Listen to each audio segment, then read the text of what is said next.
22년 전 남북의 정상은 분단의 장벽을 넘고 최초로 정상회담을 진행했습니다. 지금의 윤석열 정부는 이 남북 간의 소중한 합의를 이행하겠다라는 그런 태도는 1도 보이지 않고, 최근 관료들의 발언들을 봤을 때 주적 개념을 부활하겠다, 장병들의 정신전력 교육 강화를 위해서 북한 정권이 우리의 적임을 명백하게 인식할 수 있도록 교육을 강화하겠다, 이런 태도를 보이고 있습니다. 6.15 공동선언이 발표된 지 22주년을 맞이한 지금 굉장히 안타까울 수 없는 상황이라고 생각합니다. 이에 이곳에서 청년들은 6.15 공동선언 발표 22도를 맞이하여 국가보안법 폐지의 촉구를 이야기하는 기자회견을 진행하려고 합니다. 몇 가지 구호를 외치면서 오늘의 기자회견 진행하도록 하겠습니다. 반통일학법, 국가보안법 폐지하라! 폐지하라! 폐지하라! 폐지하라! 통일을 가로막는 국가보안법 폐지하라! 폐지하라! 폐지하라! 폐지하라! 시대착오적 주적 개념 부활 반대한다! 반대한다! 반대한다! 반대한다! 대북 제재 강화 말고 6.15 선언 이행하라! 이행하라! 이행하라! 이행하라! 네, 그러면 오늘 기자회견의 첫 번째 발언으로 반통일학법 국가보안법 폐지하라는 주제로 이은비 민해청 회원님 말씀 들어보도록 하겠습니다. 네, 안녕하십니까. 대통령 집무실이 용산으로 옮겨지고 처음으로 민해청에서 용산으로 투쟁을 벌이는 날입니다. 굵고 짧게 힘찬 투쟁 한번 벌여나가도록 하겠습니다. 반통일학법 국가보안법 폐지하라 발언을 맡은 이은비입니다. 이번 수요일은 6.15 남북 공동선언 22주년이었습니다. 통일의 문제를 그 주인인 우리 민족끼리 힘을 합쳐 자주적으로 해결해 나가겠다고 약속한 6.15는 통일의 이정표입니다. 그 어떤 나라도 같은 민족인 북보다 중요할 수 없습니다. 그러나 윤석열 정부는 국가보안법이라는 무기로 통일의 상대방인 북을 주적이라 칭하고 있으며 한미동맹으로 그 적을 압살해야 한다는 행보를 보입니다. 한반도 평화를 퇴행시키고 있습니다. 국가보안법은 북을 반국가 단체로 지정해 해외에서 북한 주민을 만나도 국보법 위배이며 반국가 단체를 찬양, 고무했다는 명목으로 자주통일을 이야기하는 이들이 범죄자가 됩니다. 그 예로 남북 경협사업가였던 김호 씨는 2018년 남북평양 공동선언 발표가 있기 한 달 전 국가보안법 위반으로 체포되었습니다. 북측 IT 기술자들과 프로그램 관련 이메일을 주고받은 것, 방위사업청 입찰에 참여 회사로부터 제공받은 내용의 이메일을 보낸 것이 북과의 통신 연락, 군사기밀 누설의 혐의를 띠고 있다면서 말입니다. 그러나 이는 오래전부터 통일부의 승인을 받은 사업이었으며 국정원 역시 김호 씨의 이메일 내용을 파악하고 있었습니다. 심지어 검찰은 국보법 위반으로 만들기 위해 증거 조작까지 서슴지 않았습니다. 당시 정부 차원에서 남북철도 연결 사업이 진행되고 있었던 차에 국가보안법으로 민간의 교류를 막아버리니 이 모순에 더욱 분노스럽습니다. 이렇듯 국가보안법이란 정부가 원하면 원하는 때에 적절한 명목을 만들어 통일의 움직임을 차단시킬 수 있습니다. 드라마 사랑의 불시착이 북한을 미화했다며 국보법 위반으로 고발되고 마스크 오보제와 같은 정책이 북한식 배급제라며 반국가 단체의 시스템을 따라한다며 비난하는 정치권의 모습은 민중들의 말과 행동과 생각을 좁혀 자가검열하게 만듭니다. 북한에 대해 언급조차 해서는 안 되는 분위기를 만들어버립니다. 그러나 생각해보십시오. 한반도에 평화가 온 순간은 차단이 아닌 남북의 물꼬가 튀었을 때이고 민간 교류가 활성화되어 반목이 아닌 이해가 되었을 때입니다. 당시 수많은 당국 간의 회담과 공동사업을 진행해도 민간청 공동행사를 진행해도 국가보안법상의 잠입탈출, 회합통신, 찬양고무죄로 처벌되지 않았습니다. 같은 교류를 해도 언제는 불법, 언제는 합법, 원칙도 없이 모순 덩어리인 이유는 국가보안법 자체가 태어날 때부터 비합리적이기 때문입니다. 한 나라, 한 민족을 외세의 입맛에 맞게 두동강 내버리는 일에 일조한 법인이 이 국가보안법이 어떻게 합리적일 수 있겠습니까? 6.15도, 4.27도, 심지어 노태우의 남북합의서에도 남북은 서로를 인정하고 우리 민족끼리가 곧 자주임을 명백히 했습니다. 윤석열 정부가 인정하지 않는다고 해서 남북 공동선언들이 사라지지 않습니다.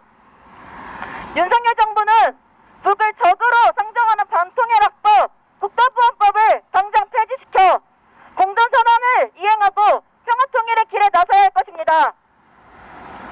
구호로 발언 마치겠습니다.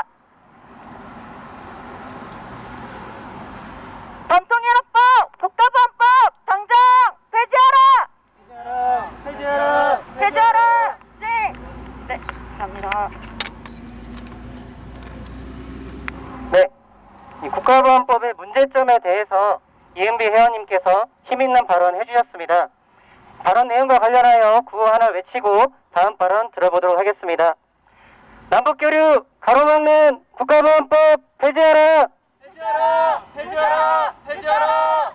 네, 두 번째 발언은 이곳 용산 집무실 앞에서 이 청년들의 자유 발언을 하나 들어보려고 합니다. 미래청의 김태중 사무국장님 모시고 자유 발언 들어보도록 하겠습니다.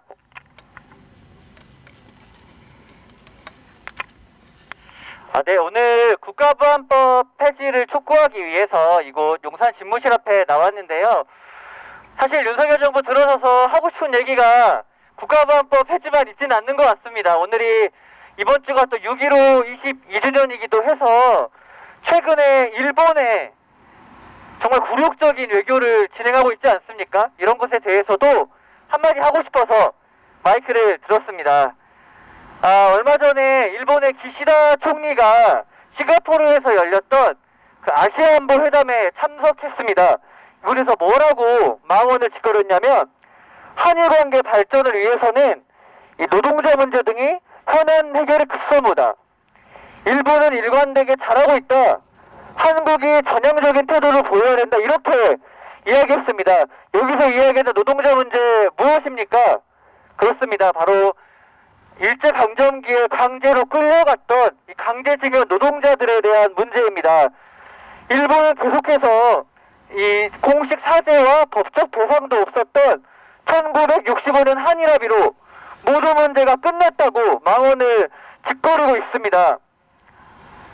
이것만이 아닙니다. 지난 4월에 윤석열 인수위의 일본 정책협의단이 일본에 방문했습니다.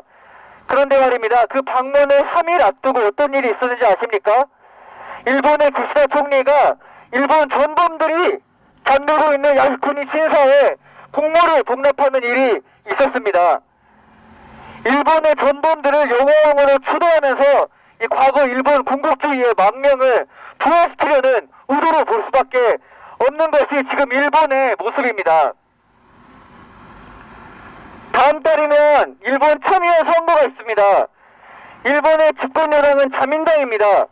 일본 자민당은 이 참의원 선거 공약으로 국방비 2배 증액을 약속했습니다. 그리고 일본은 전범 국가이기 때문에 상대 국가를 선제공격할 수 없습니다. 그것이 헌법으로 정해져 있습니다.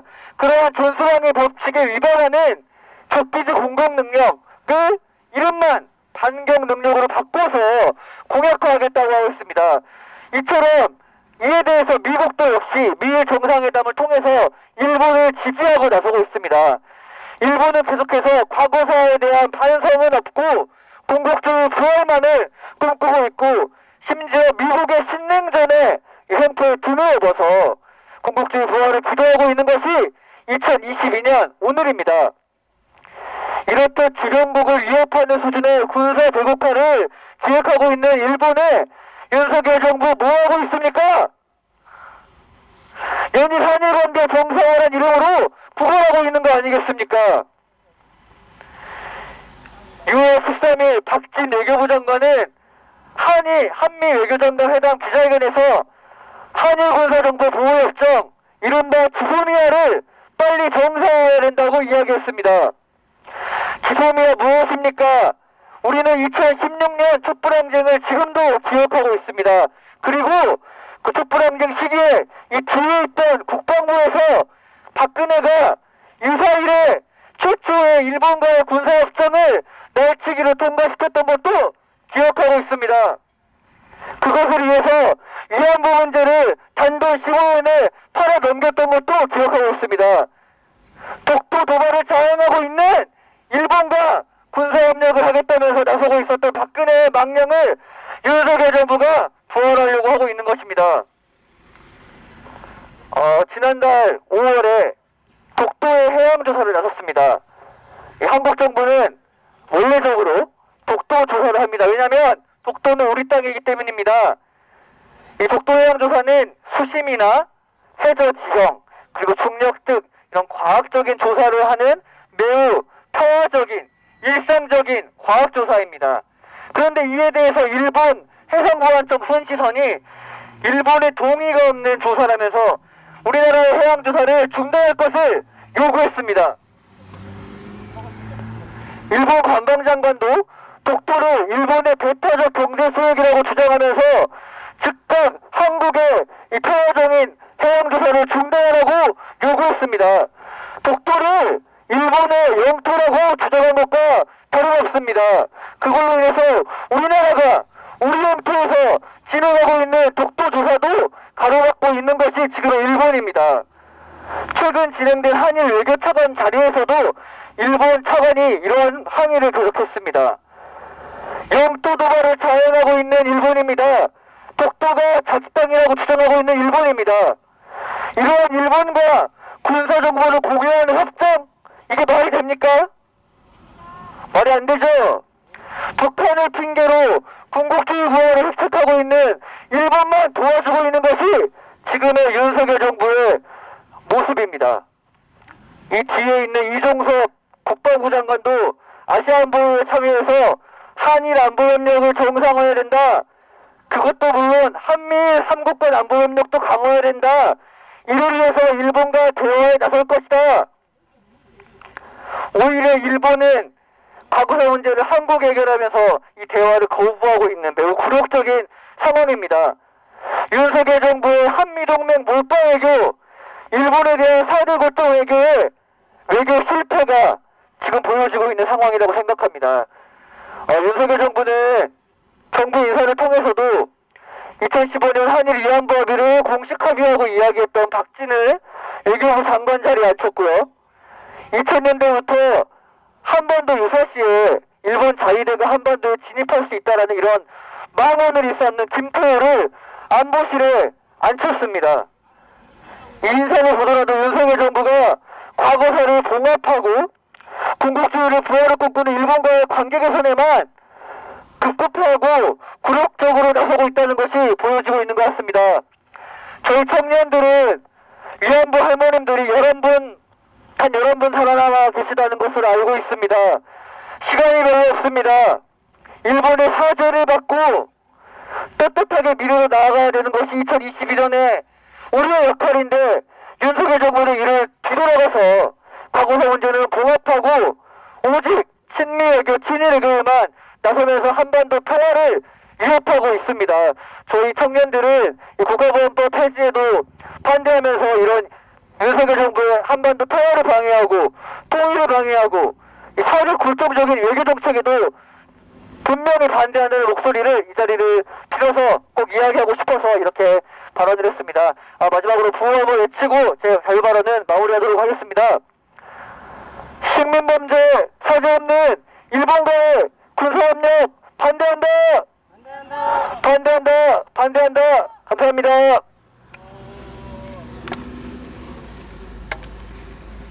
네, 임기가 시작한 지 얼마 되지도 않았지만 굴욕적인 대일 외교의 사례들이 벌써 너무나도 많습니다. 임기 초에 이런 모습인데 5년 뒤의 모습은 어떠할지 굉장히 걱정이 많이 됩니다. 발언과 관련해서 구호 하나 더 외치고 다음 말씀 들어보도록 하겠습니다. 윤석열 정부는 굴욕적 대일외교 전면 재검토하라! 재검토하라! 재검토하라! 재검토하라! 네. 마지막 발언은 제가 하도록 하겠습니다. 자, 아까 소개를 못했었는데요. 저는 민족통일애국청년회 정문식 회장이라고 합니다.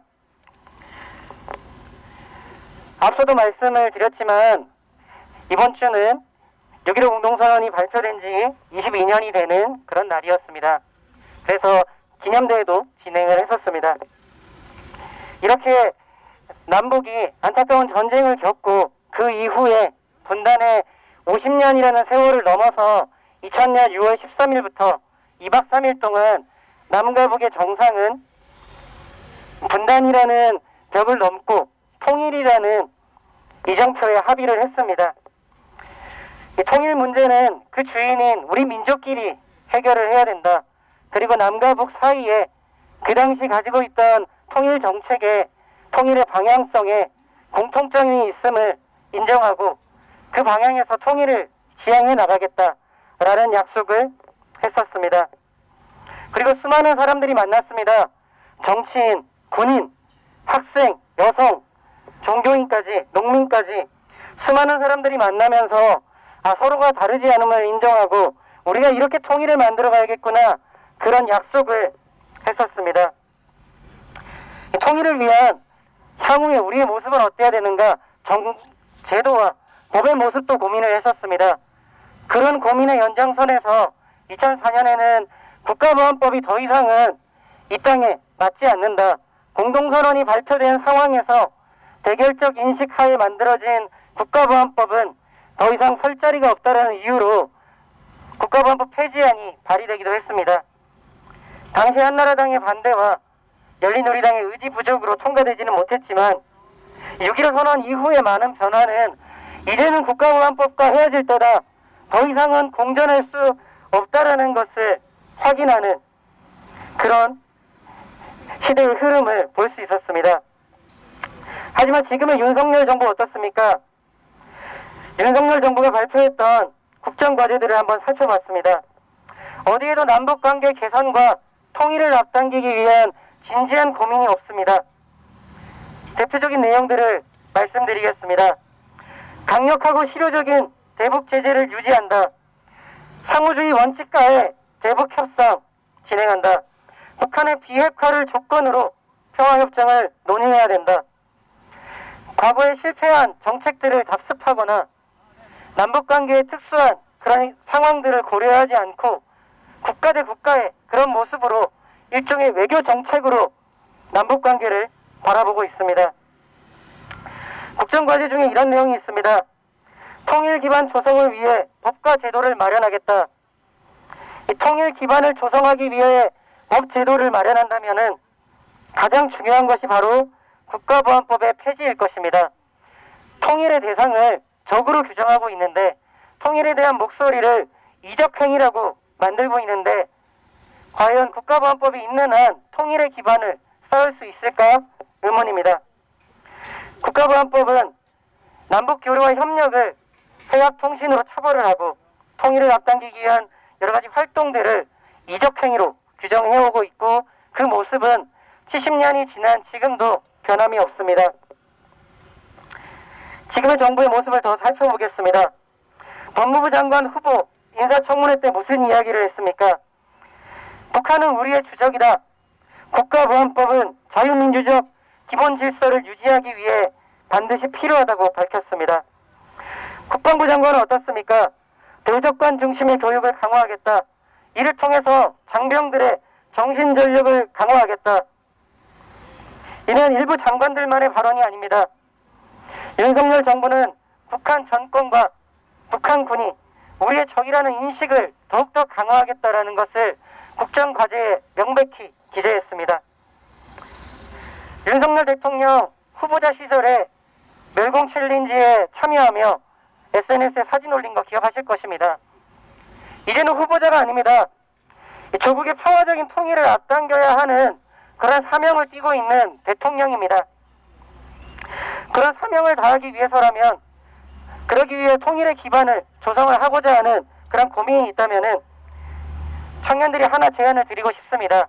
국가보안법 폐지에 대한 내용을 지금이라도 국정과제에 넣으시길 바랍니다. 이 통일의 기반을 조성하는 것은 단언하건대 언제나 국가보안법 폐지부터 시작해야 될 것입니다. 윤석열 정부가 과거 이명박, 박근혜 정부처럼 제재와 비핵화만 외치면서 5년을 허송세월로 보냈던 그런 실패를 답습하지 않기를 바랍니다. 네. 우리 목소리가 지금 집무실엔 없겠지만 윤석열 대통령과 윤석열 정부에게 전달이 되었길 바랍니다. 청년들의 목소리를 정리하여 기자회견문 낭독을 하도록 하겠습니다.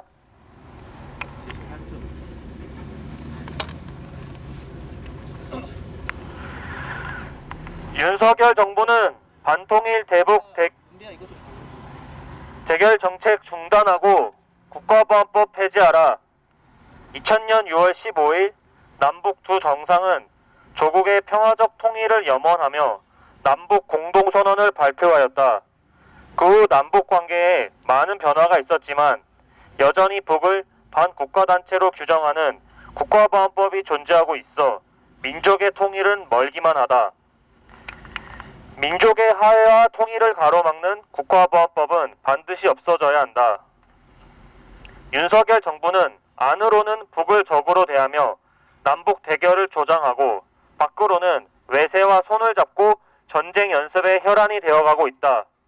이미 경색되어 있던 남북 관계도 문제지만 윤석열 정부의 등장으로 남북 관계가 완전히 단절되는 건 아닌지 걱정해야 하는 지경에 이르렀다.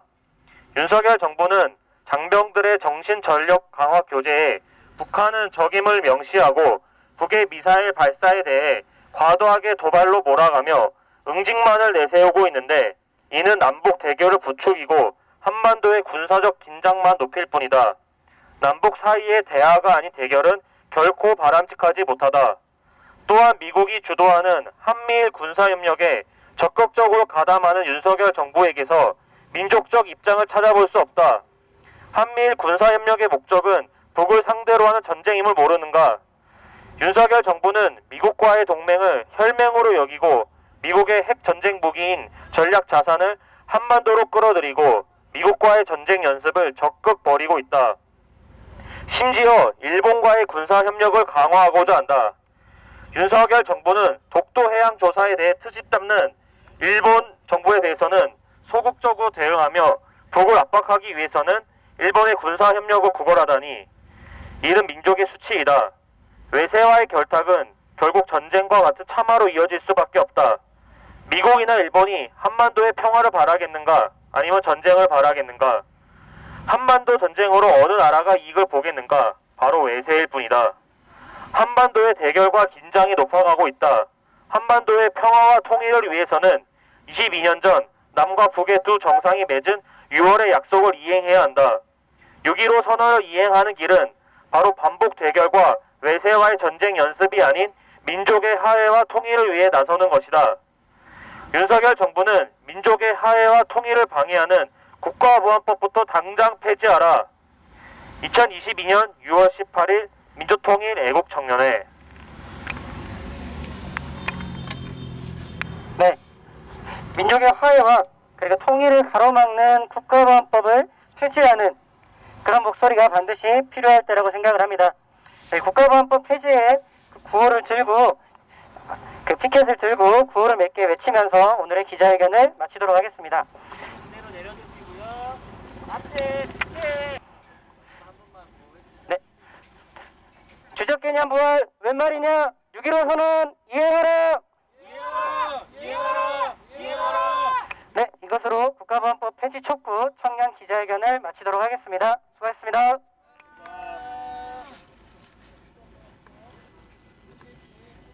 순서대로.